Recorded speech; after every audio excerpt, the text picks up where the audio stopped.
ആകാശവാണി 2024-25 സാമ്പത്തിക വർഷത്തേക്കുള്ള സംസ്ഥാന ബജറ്റിനെ ആസ്പദമാക്കി തിരുവനന്തപുരം പ്രാദേശിക വാർത്താ വിഭാഗം തയ്യാറാക്കിയ പ്രത്യേക പരിപാടി. 1,38,655 കോടി രൂപ വരവും 1,84,327 കോടി രൂപ ചെലവും പ്രതീക്ഷിക്കുന്ന ബജറ്റാണ് 2024-25 സാമ്പത്തിക വർഷത്തേക്കായി ധനകാര്യമന്ത്രി കെ എൻ ബാലഗോപാൽ ഇന്ന് നിയമസഭയിൽ അവതരിപ്പിച്ചത്. നമ്മുടെ നേട്ടങ്ങളെയും പുരോഗതികളെയും മുന്നോട്ട് കൊണ്ടുപോകാനും നവകേരളം സൃഷ്ടിക്കാനുമുള്ള പ്രവർത്തനങ്ങളിൽ കേരളീയരെ ആകെ അണിനിരത്തുന്നതിന് സർക്കാർ നേതൃത്വം നൽകുകയാണെന്ന് ബജറ്റ് പ്രസംഗത്തിൽ ശ്രീ കെ എൻ ബാലഗോപാൽ പറഞ്ഞു. അടുത്ത 3 വർഷം കൊണ്ട് 3 ലക്ഷം കോടി രൂപയുടെ നിക്ഷേപം ആകർഷിക്കുന്നതിനുള്ള ശ്രമങ്ങൾ നടത്തുമെന്നും ധനകാര്യമന്ത്രി ബജറ്റിൽ വ്യക്തമാക്കി. 8 വർഷം മുമ്പ് നാം കണ്ട കേരളമല്ല ഇന്നത്തെ കേരളം. നമ്മുടെ സംസ്ഥാനം അതിവേഗം നവീകരിക്കപ്പെടുകയാണ്. അതിനായുള്ള ബഹുമുഖ ബൃഹത് പരിപാടികളാണ് ഈ ബജറ്റിലൂടെ മുന്നോട്ട് വെക്കുന്നത്. ചുരുങ്ങിയ കാലത്തിനുള്ളിൽ പൂർത്തിയാക്കാവുന്നതും തൊഴിലും വരുമാനവും സൃഷ്ടിക്കുന്നതായ മേഖലകൾ, ഇടക്കാല പദ്ധതികൾ, ദീർഘകാല പദ്ധതികൾ എന്നിങ്ങനെയുള്ളവ രൂപപ്പെടുത്തി പ്രവർത്തനം നടപ്പിലാക്കാനാണ് ആലോചിക്കുന്നത്. സർ, അടുത്ത 3 വർഷ കാലയളവിനുള്ളിൽ കുറഞ്ഞത് 3 ലക്ഷം കോടി രൂപയുടെ നിക്ഷേപം ആകർഷിക്കുന്നതിനുള്ള പ്രവർത്തന പരിപാടികളാണ് ആസൂത്രണം ചെയ്യുന്നത്. വേഗത്തിൽ പൂർത്തിയാക്കാൻ കഴിയുന്ന ടൂറിസം മേഖലയിലെ പദ്ധതികൾ, വിഴിഞ്ഞം തുറമുഖവുമായി ബന്ധപ്പെട്ട അനുബന്ധ വികസന പരിപാടികൾ, കൊച്ചി തുറമുഖവുമായി ബന്ധപ്പെട്ട വികസന പ്രവർത്തനങ്ങൾ, കൊച്ചിയിലും പാലക്കാടും കണ്ണൂരും സ്ഥലമേറ്റെടുത്തിട്ടുള്ള വ്യവസായ ഇടനാഴികളുമായി ബന്ധപ്പെട്ട പ്രവർത്തനങ്ങൾ, ഐ ടി അധിഷ്ഠിത മേഖല എന്നിവയുടെ വികസനത്തിന് പ്രോത്സാഹനം നൽകും. വിദ്യാഭ്യാസ രംഗത്ത് മൂലധന നിക്ഷേപം ആകർഷിക്കുന്ന പദ്ധതികൾ ആരംഭിക്കും. സംസ്ഥാനത്തിന് പുറത്തുനിന്നുള്ള വിദ്യാർത്ഥികൾക്ക് പ്രൊഫഷണൽ കോഴ്സുകൾ ഉൾപ്പെടെ ചേർന്ന് പഠിക്കാവുന്ന നിയമപരിഷ്കാരങ്ങൾ വരുത്തും. ആരോഗ്യരംഗത്ത് വിദേശത്തു നിന്നുൾപ്പെടെയുള്ള രോഗികൾക്ക് വന്ന് ചികിത്സിക്കാൻ കഴിയുന്ന പ്രത്യേക സൗകര്യം സർക്കാർ മെഡിക്കൽ കോളേജുകൾ ഉൾപ്പെടെ ഏർപ്പെടുത്തും. കാർഷിക മേഖലയ്ക്ക് 1,698 കോടി രൂപ ബജറ്റിൽ വകയിരുത്തിയിട്ടുണ്ട്. റബ്ബറിന്റെ താങ്ങുവില 170 നിന്ന് 180 രൂപയായി വർദ്ധിപ്പിച്ചു. ഗ്രാമീണ തൊഴിലുറപ്പ് പദ്ധതിയിൽ 1.5 കോടി തൊഴിൽ ദിനങ്ങൾ ഉറപ്പാക്കും. ഇതിനുള്ള സംസ്ഥാന വിഹിതമായി 230 കോടി രൂപ ബജറ്റിൽ വകയിരുത്തിയിട്ടുണ്ട്. ധനകാര്യമന്ത്രി ഇന്ന് അവതരിപ്പിച്ച ബജറ്റിനെ സംബന്ധിച്ച് വിവിധ കോണുകളിൽ നിന്ന് സമ്മിശ്ര പ്രതികരണമാണുള്ളത്. സംസ്ഥാനത്ത് കാർഷിക മേഖല ഏറ്റവും വലിയ പ്രതിസന്ധി നേരിടുമ്പോൾ റബ്ബറിന്റെ താങ്ങുവില 10 രൂപ മാത്രം വർദ്ധിപ്പിച്ച് കർഷകരെ പരിഹസിക്കുകയാണെന്ന് പ്രതിപക്ഷ നേതാവ് വി ഡി സതീശൻ പ്രതികരിച്ചു. കാർഷിക മേഖല നമ്മുടെ സംസ്ഥാനത്ത് ഏറ്റവും വലിയ പ്രതിസന്ധി നേരിടുന്ന ഒരു കാലഘട്ടമാണ്. നെല്ല്, റബ്ബർ, നാളികേരം, അടയ്ക്ക, സ്പൈസസ് എല്ലാ മേഖലയിലും പ്രതിസന്ധിയാണ്. 10 രൂപ റബ്ബർ വിലസ്ഥിരതാ ഫണ്ട് കൂട്ടിക്കൊണ്ട് റബ്ബർ കർഷകരെ അവഗണിക്കുകയും അവരെ പരിഹസിക്കുകയുമാണ് ധനകാര്യമന്ത്രി ചെയ്തത്. ഈ ബജറ്റിന് ഒരു വിശ്വാസ്യതയില്ല. കാരണം കഴിഞ്ഞ വർഷം കൃഷി അനുവദിച്ചതിന്റെ 38% ഇതുവരെ എക്സ്പെൻഡിച്ചർ, ഗ്രാമവികസനം 54%, സഹകരണം 8.84%, ജലസേചനം 35%, വ്യവസായം 33%. ഇങ്ങനെ വളരെ കുറഞ്ഞ ഈ കേരളത്തിന്റെ സമീപകാല ചരിത്രത്തിലെ ഏറ്റവും കുറഞ്ഞ എക്സ്പെൻഡിച്ചറാണ് ഈ കഴിഞ്ഞ വർഷം വന്നിരിക്കുന്നത്. യഥാർത്ഥത്തിലുള്ള ധനസ്ഥിതിയെ മുഴുവൻ മറച്ചുവെച്ചുകൊണ്ട് ധനസ്ഥിതിക്ക് ഒരു കുഴപ്പമില്ല എന്ന് പറഞ്ഞുകൊണ്ട് ഈ വാചകങ്ങൾ കൊണ്ട് അതിനെ മറപിടിക്കുകയാണ് യഥാർത്ഥത്തിൽ ധനകാര്യമന്ത്രി ചെയ്തത്. ഉന്നത വിദ്യാഭ്യാസ മേഖലയിൽ സമഗ്ര മാറ്റം കൊണ്ടുവരുമെന്നും സംസ്ഥാനത്ത് വിദേശ സർവകലാശാല ക്യാമ്പസുകൾ പരിഗണിക്കുമെന്നും മന്ത്രി പറഞ്ഞു. ഡിജിറ്റൽ സർവകലാശാലയ്ക്ക് 250 കോടി രൂപ അനുവദിക്കും. APJ അബ്ദുൽ കലാം സാങ്കേതിക സർവകലാശാലയ്ക്ക് 71 കോടിയുടെ ആസ്ഥാന മന്ദിരം യാഥാർത്ഥ്യമാക്കുമെന്നും ബജറ്റ് വ്യക്തമാക്കുന്നു. വിഭവങ്ങളുടെ പരിമിതികൾ മനസ്സിലാക്കി എല്ലാ മേഖലകൾക്കും പരിഗണന നൽകാൻ ബജറ്റിലൂടെ ധനകാര്യമന്ത്രി ശ്രമം നടത്തിയിട്ടുള്ളത് സ്വാഗതാർഹമാണെന്ന് കൊച്ചി ശാസ്ത്ര സാങ്കേതിക സർവകലാശാല സെന്റർ ഫോർ ബജറ്റ് സ്റ്റഡീസ് മേധാവി ഡോക്ടർ PK സന്തോഷ് കുമാർ പറഞ്ഞു. കഴിഞ്ഞ ദിവസം പ്രസിദ്ധീകരിച്ച സാമ്പത്തിക അവലോകന റിപ്പോർട്ടിൽ 6.6% കേരളത്തിന് വളർച്ച എന്ന് രേഖപ്പെടുത്തിയിട്ടുണ്ട്. അതുകൂടാതെ ധനകമ്മി 2.4% കുറക്കാൻ കഴിഞ്ഞു എന്നുള്ളതും പ്രത്യേകതയാണ്. പ്രതിശീർഷ വരുമാനം കൂടുകയും വികസന സൂചികകൾ സുസ്ഥിരമായി നിലനിൽക്കുകയും ചെയ്തു എന്നുള്ളതാണ് സാമ്പത്തിക അവലോകന റിപ്പോർട്ടിന്റെ പ്രത്യേകത. ഈ ഒരു ആത്മവിശ്വാസത്തിൽ നിന്നുകൊണ്ടാണ് ശ്രീ ബാലഗോപാൽ ഇന്ന് ബജറ്റ് അവതരിപ്പിച്ചത്. മറ്റ് സംസ്ഥാനങ്ങളുമായി താരതമ്യം ചെയ്യുമ്പോൾ കേരളത്തിന്റെ ഫിസ്ക്കൽ ഡെഫിസിറ്റ് 3.4% എന്നത് താരതമ്യേന കുറവാണ്. നമുക്കറിയാം, GST വന്നതിന് ശേഷം സംസ്ഥാനങ്ങളുടെ വാങ്ങൽ ശേഷി, വിഭവ സമാഹരണം എന്നിവയെല്ലാം തന്നെ കുറഞ്ഞിട്ടുണ്ട്. എക്സൈസ് ഡ്യൂട്ടികളും സ്റ്റാമ്പ് ഡ്യൂട്ടികളും രജിസ്ട്രേഷൻ ഫീസുകൾ പോലെയുള്ള വളരെ പരിമിതമായ വിഭവങ്ങൾ മാത്രമേ ഇന്ന് സംസ്ഥാനങ്ങൾക്ക് ലഭ്യമായിട്ടുള്ളൂ. അതുകൊണ്ട് തന്നെ വളരെ കരുതലോടുകൂടി വിഭവങ്ങളുടെ സമാഹരണവും നീതിയുക്തമായ വിതരണവും ചെയ്യേണ്ടതായിട്ടുണ്ട്. ആ ഒരു അർത്ഥത്തിൽ ശ്രീ ബാലഗോപാൽ അതിനോട് നീതിയുക്തമായി പെരുമാറി എന്ന് വേണമെങ്കിൽ നമുക്ക് പറയാൻ വേണ്ടി സാധിക്കും. ഒരു ഫിനാൻഷ്യൽ ഡിസിപ്ലിൻ കൊണ്ടുവരാൻ ശ്രീ ബാലഗോപാൽ ശ്രമിച്ചു എന്നുള്ളത് നമുക്ക് കാണാൻ വേണ്ടി സാധിക്കും. ഒട്ടേറെ പ്രഖ്യാപനങ്ങൾ ഈ ബജറ്റിലുണ്ടെങ്കിലും ഏറ്റവും പ്രധാനപ്പെട്ട പ്രത്യേകത ഈ ബജറ്റ് എല്ലാ വിഭാഗങ്ങളെയും കൂട്ടി നിർത്തി എന്നുള്ളതാണ്. എല്ലാ മേഖലകൾക്കും തുല്യമായ രീതിയിൽ വിഭവങ്ങളുടെ പരിമിതികൾ മനസ്സിലാക്കിക്കൊണ്ട് വിഭവങ്ങളെ വിതരണം ചെയ്യാൻ ഈ ബജറ്റ് കൊണ്ട് സാധിച്ചു എന്ന് വേണമെങ്കിൽ പറയാം. കോടതി ഫീസുകളും ഭൂമിയുടെ ന്യായവിലയും വർദ്ധിക്കുമെന്ന് ബജറ്റിൽ പറയുന്നു. സ്വന്തമായി വൈദ്യുതി ഉൽപ്പാദിപ്പിക്കുന്നവരുടെ തീരുവ യൂണിറ്റിന് 15 പൈസയായി വർദ്ധിപ്പിച്ചു. മോട്ടോർ വാഹന നികുതി നിരക്കുകളും പരിഷ്കരിക്കും. വൻകിടക്കാരെ സ്പർശിക്കാൻ പോലും തയ്യാറാകാതെ ജനങ്ങളെ എങ്ങനെ കൊള്ളയടിക്കാമെന്നാണ് സർക്കാർ ആലോചിക്കുന്നതെന്ന് BJP സംസ്ഥാന അധ്യക്ഷൻ കെ സുരേന്ദ്രൻ ആരോപിച്ചു.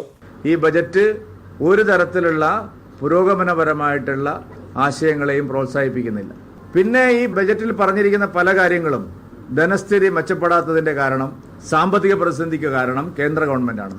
അതിനുള്ള വ്യക്തമായ മറുപടി ഇന്നലെ സുപ്രീം കോടതിയിൽ കേന്ദ്ര ഗവൺമെന്റ് സത്യവാങ്മൂലമായിട്ട് നൽകിയിട്ടുണ്ട്. വെറും പ്രസംഗമല്ല, വ്യക്തമായിട്ടുള്ള അഫിഡവിറ്റ് നൽകിയിട്ടുണ്ട്. കേരളത്തിലെ കേന്ദ്രത്തിലെയും എല്ലാ ഓതറൈസ്ഡ് ആയിട്ടുള്ള സാമ്പത്തിക ഏജൻസികളും പറഞ്ഞതിനേക്കാൾ കൂടുതൽ കേരളത്തിന് കേന്ദ്രം നൽകിയിട്ടുണ്ട്. കേരളത്തിന്റെ സാമ്പത്തിക പ്രതിസന്ധിക്ക് കാരണം കേരളത്തിന്റെ ധനകാര്യ മിസ്മാനേജ്മെന്റ് ആണ്. അടിവരയിട്ട് വ്യക്തമാക്കുന്ന കണക്കുകൾ സഹിതമാണ് പറഞ്ഞിരിക്കുന്നത്. കേരളം കടമെടുത്ത് ദൂർത്തടിക്കുന്നു. നാഷണൽ ആവറേജിനേക്കാൾ 9% കൂടുതൽ അധിക പലിശ കടമെടുക്കുന്നു. ആഭ്യന്തര സാമ്പത്തിക ഏജൻസികളിൽ നിന്ന് കുറഞ്ഞ പലിശയ്ക്ക് കടം എടുക്കാൻ കഴിയുമായിരുന്ന സ്ഥലത്ത് പുറത്തു നിന്നുള്ള സ്ഥാപനങ്ങളിൽ നിന്ന് കൂടുതൽ പലിശ കടമെടുക്കുന്നു. അത് ദൂർത്തടിക്കുന്നു. വലിയ വാചകമായിരുന്നു കഴിഞ്ഞ കാലങ്ങളിലെ ബജറ്റിൽ പിണറായി വിജയൻ സർക്കാർ കിഫ്ബിയെ കുറിച്ച് പറഞ്ഞുകൊണ്ടിരുന്നത്. ഈ പ്രാവശ്യം 2 വാചകത്തിൽ ഒതുക്കിയിരിക്കുക. എന്താ കാരണം?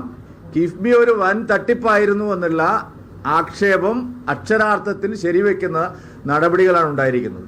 ജനങ്ങളെ എങ്ങനെ കൊള്ളയടിക്കാം എന്നാണ് സർക്കാർ നോക്കുന്നത്. വൻകിടക്കാരെ സ്പർശിക്കാൻ പോലും തയ്യാറായിട്ടില്ല. പാവപ്പെട്ടവരുടെ നികുതി കൂട്ടുകയാണ്. എല്ലാത്തിനും നികുതി ഭാരം വർദ്ധിക്കും എന്നല്ലാതെ ഈ ബജറ്റ് കൊണ്ട് സാധാരണക്കാരന് ഒരു ഗുണമുണ്ടാവില്ല.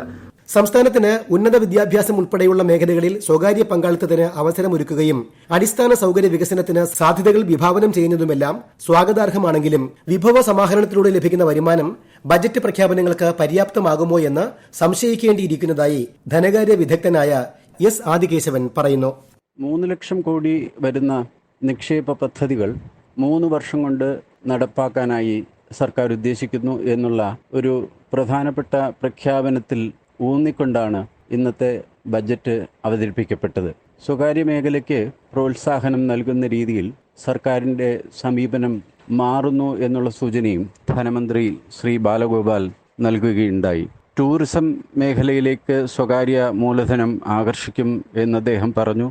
അതേപോലെ തന്നെ സൺറൈസ് സെക്ടേഴ്സ്, അതായത് നമ്മുടെ ഇൻഫർമേഷൻ ടെക്നോളജി, IT മേഖല, IT അനുബന്ധ മേഖല, ഇതിലെല്ലാം സ്വകാര്യ പങ്കാളിത്തം കൊണ്ടുവരുവാൻ വേണ്ടി പരിശ്രമിക്കും. ചൈനീസ് മോഡൽ എന്ന് അദ്ദേഹം വിശേഷിപ്പിച്ച സ്പെഷ്യൽ ഡെവലപ്മെൻറ്റ് സോൺസ്, അതായത് വിഴിഞ്ഞം അല്ലെങ്കിൽ കൊച്ചി തുറമുഖത്തോടനുബന്ധമായി വികസിപ്പിച്ചെടുക്കാവുന്ന വലിയ ഡെവലപ്മെൻറ്റ് സോൺസ്, ചൈന വളരെ വിജയകരമായി നടപ്പിലാക്കിയ ഈ പദ്ധതിയോട് യോജിച്ചു പോകുന്ന അല്ലെങ്കിൽ പദ്ധതിയെ ചുവട് പിടിച്ചുകൊണ്ട് നടപ്പിലാക്കാൻ ഉദ്ദേശിച്ചിട്ടുള്ള പ്രഖ്യാപനങ്ങളും ഇന്നത്തെ ബജറ്റിൽ നാം കണ്ടു. ഇതെല്ലാം സ്വീകാര്യമാണെങ്കിലും പ്രധാനപ്പെട്ട ചോദ്യം ഇതിനുള്ള വിഭവ സമാഹരണം എവിടെ നിന്ന് കണ്ടെത്തും, ഇതിനുള്ള കാശ് എങ്ങനെ ചെലവാക്കും എന്നുള്ളത് തന്നെയാണ്. ബജറ്റ് സ്പീച്ചിൽ നാം കണ്ടത് അധിക വിഭവ സമാഹരണം എന്നുള്ള രീതിയിൽ പറഞ്ഞു വെച്ചിട്ടുള്ളത് ഒരു 1600 കോടി രൂപയോളം മാത്രമാണ്. ഈ പദ്ധതികൾ നല്ലതാണെന്ന് അംഗീകരിക്കുമ്പോഴും വിഭവ സമാഹരണത്തിനെ കുറിച്ചുള്ള ചില പ്രഖ്യാപനങ്ങൾ ഉണ്ടായെങ്കിലും ബാങ്കുകളുടെ മോർഗേജിന് വേണ്ടി സ്വീകരിക്കുന്ന ഡോക്യുമെൻറ്റ്സ് ഓൺലൈനായിട്ട് രജിസ്റ്റർ ചെയ്യുക, അതിന് വേണ്ടിയിട്ടുള്ള ഫീസ് ഈടാക്കുക, സ്റ്റാമ്പ് ഡ്യൂട്ടി ഇനത്തിൽ കുറച്ച് മാറ്റങ്ങൾ വരുത്തിയിട്ടുണ്ട്, ജുഡീഷ്യൽ ഫീ ഇനത്തിലെ കുറച്ച് മാറ്റങ്ങൾ വരുത്തിയിട്ടുണ്ട്. നാമമാത്രമായിട്ടാണെങ്കിലും ഇലക്ട്രിസിറ്റി ഡ്യൂട്ടി മൊത്തം അതുകൊണ്ട് ഉദ്ദേശിക്കുന്നത് എനിക്ക് തോന്നുന്നത് 30-40 കോടി മാത്രമാണ് ഇലക്ട്രിസിറ്റി ഡ്യൂട്ടിയുടെ വർധനവ് കൊണ്ട് ലഭിക്കുക.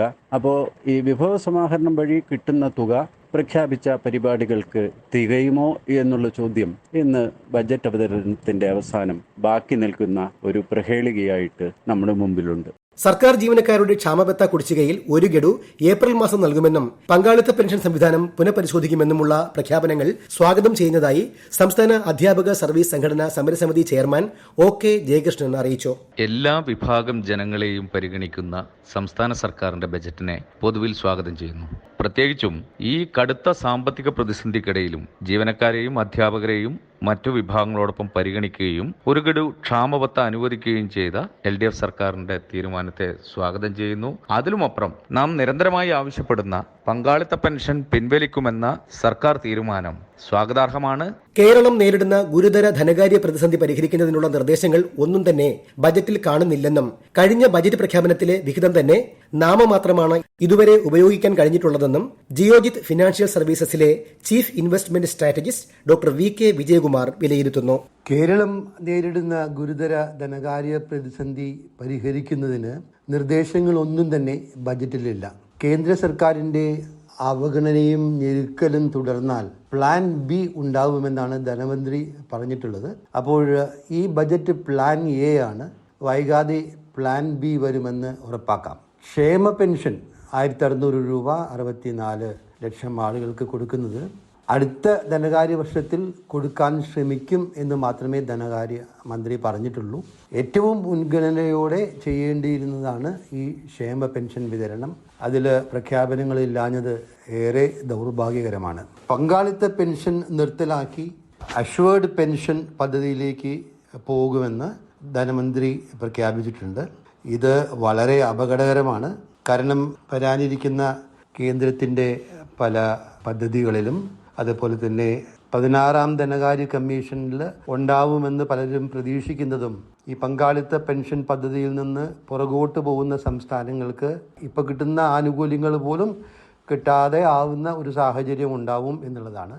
സർക്കാരിൻ്റെ സാമ്പത്തിക നയത്തെ സംബന്ധിച്ച് വലിയൊരു ടേൺ തന്നെ പ്രകടമാണ്. പല പ്രഖ്യാപനങ്ങളിലും സ്വകാര്യ മേഖലയെ കാര്യമായി പ്രോത്സാഹിപ്പിക്കുന്ന ഒരു നയമാണ്. ഇതേവരെ ഇടത് സർക്കാർ പറഞ്ഞിട്ടുള്ളതിനും പ്രഖ്യാപിച്ചതിനുമൊക്കെ തന്നെ വിരുദ്ധമായി ഈ ബജറ്റിൽ അത് തുറന്ന് പറഞ്ഞിട്ടുണ്ട്. അതൊരു സ്വാഗതാർഹമായിട്ടുള്ള കാര്യമാണ്. വളരെ നേരത്തെ ചെയ്യേണ്ടതായിരുന്നു. ഇപ്പോഴെങ്കിലും ചെയ്തത് നല്ലതാണ്. പ്ലാൻ എക്സ്പെൻഡിച്ചർ പദ്ധതി ചെലവ് 55% ഇപ്പോൾ. അപ്പോൾ പല പദ്ധതികൾക്കും വേണ്ടി ചെലവാക്കിയിട്ടുള്ള തുക പിന്നെ പകുതി മാത്രമാണ് ഈ കഴിഞ്ഞ 10 മാസത്തിൽ ചെലവാക്കിയിട്ടുള്ളൂ എന്നുള്ളത് സർക്കാരിൻ്റെ ആ ഒരു പദ്ധതി നിർവഹണത്തിലെ വലിയൊരു പോരായ്മയായി വേണം കണക്കാക്കാൻ. ഇത്തവണത്തെ സംസ്ഥാന ബജറ്റിനെ കാർഷിക കേരളം പ്രതീക്ഷയോടെയാണ് നോക്കിക്കാണുന്നതെന്നും എന്നാൽ റബ്ബറിന് നൽകിയ താങ്ങുവില ഒട്ടും പര്യാപ്തമല്ലെന്നും Thodupuzha Kerala agricultural society farmers producer company chairman KG Antony പറഞ്ഞു. ഇത്തവണത്തെ സംസ്ഥാന ബഡ്ജറ്റ് പ്രതീക്ഷയോടെ തന്നെയാണ് കാർഷിക കേരളം നോക്കിക്കാണുന്നത്. ഏറ്റവും പ്രധാനപ്പെട്ട ഒരു കാര്യം, ഈ ഗവൺമെൻറ് അധികാരത്തിൽ വന്നതിന് ശേഷം കാർഷിക മേഖലയുമായി ബന്ധപ്പെട്ട് നിരവധി പഠനങ്ങൾ നടത്തിയിട്ടുണ്ട്. ആ പഠനങ്ങളിൽ ഏറെ പ്രധാനപ്പെട്ട ഒന്നായിരുന്നു ഇസ്രായേൽ മോഡൽ കൃഷി പഠിക്കുന്നതിന് വേണ്ടിയിട്ടുള്ള യാത്രയും അതിനെ ചൊല്ലിയുള്ള മറ്റ് കാര്യങ്ങളും.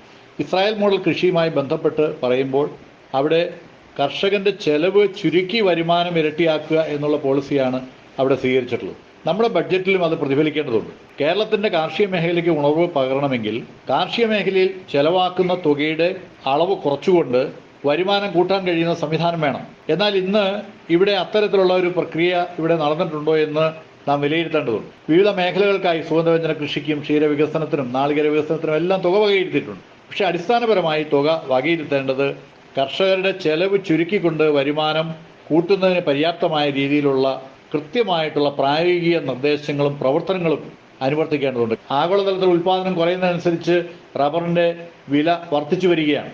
ആ വില വർദ്ധിച്ചു വരുന്ന പശ്ചാത്തലത്തിൽ കൂടുതൽ വില ലഭ്യമാകുന്നതിനും ഉൽപാദന കുറവ് മൂലം ലോകതലത്തിലുണ്ടാകുന്ന ഉൽപ്പന്നത്തിൻ്റെ മികവ് നേടിയെടുക്കുന്നതിനും കേരളത്തിലെ കർഷകരെ സജ്ജരാക്കേണ്ടതുണ്ട്. എന്ന് പറഞ്ഞാൽ റബ്ബർ കൃഷിയിൽ നിന്ന് പിന്നോക്കം പോയ കർഷകരെ റബ്ബർ കൃഷിയിലേക്ക് ആകർഷിക്കാൻ ഏറ്റവും പ്രധാനപ്പെട്ട ഘടകം റബ്ബറിൻ്റെ താങ്ങുവില ഏറ്റവും ചുരുങ്ങി 250 രൂപ ആക്കുക എന്നുള്ളതായിരുന്നു. ഇവിടെ ഇപ്പോൾ 160 മുകളിൽ ഇപ്പോൾ നിലവിൽ വിലയായി കഴിഞ്ഞു.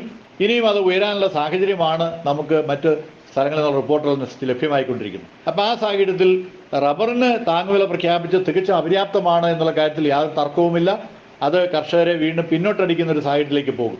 കേരളത്തെ മെഡിക്കൽ ഹബ്ബാക്കി മാറ്റുമെന്നും മുതിർന്ന പൌരന്മാർക്ക് കൂടുതൽ കെയർ സെന്ററുകൾ തുടങ്ങുമെന്നും ബജറ്റിൽ പ്രഖ്യാപനമുണ്ട്. പ്രവാസി മലയാളികൾ ഉൾപ്പെടെയുള്ളവരുടെ സഹകരണം സാധ്യമാക്കി വികസന രംഗത്ത് കുതിച്ചുചാട്ടമുണ്ടാക്കാൻ കഴിയുമെന്ന് പ്രത്യാശയോടെ മഹാകവി വള്ളത്തോളിന്റെ പ്രസക്തമായ വരികൾ ഓർമ്മിപ്പിച്ചാണ് ധനകാര്യമന്ത്രി കെ എൻ ബാലഗോപാൽ ഇന്നത്തെ ബജറ്റ് പ്രസംഗം അവസാനിപ്പിച്ചത്. കേരളത്തെ സംബന്ധിച്ചിടത്തോളം ഏറ്റവും സവിശേഷമായ ഒരു സമ്പത്താണ് നമ്മുടെ പ്രവാസി മലയാളികൾ. പ്രവാസി മലയാളികൾ ഉൾപ്പെടെയുള്ളവരെ സഹകരിപ്പിച്ച് വിവിധ മേഖലകളിൽ മൂലധന നിക്ഷേപം നടത്തി വികസന രംഗത്ത് കുതിച്ചുചാട്ടം സാധ്യമാക്കാൻ കഴിയും. വരുന്ന തലമുറകൾക്ക് വേണ്ടി കൂടി ഈ നാടിനെ കൂടുതൽ മികവുറ്റതാക്കാൻ നമുക്ക് ഒരുമിച്ച് മുന്നേറാം. മഹാകവി വള്ളത്തോളിന്റെ എക്കാലത്തെയും പ്രസക്തമായ വരികൾ ഒന്നുകൂടി നമുക്ക് ഓർമ്മിക്കാം.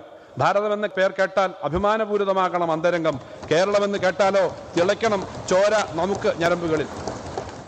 നിങ്ങൾ കേട്ടത് 2024-25 സാമ്പത്തിക വർഷത്തേക്കുള്ള സംസ്ഥാന ബജറ്റിനെ ആസ്പദമാക്കി തിരുവനന്തപുരം പ്രാദേശിക വാർത്താ വിഭാഗം തയ്യാറാക്കിയ പ്രത്യേക പരിപാടി. ഏകോപനം മയൂഷ AM. തയ്യാറാക്കി അവതരിപ്പിച്ചത് അനിൽകുമാർ ഐരൂപ്പാറ.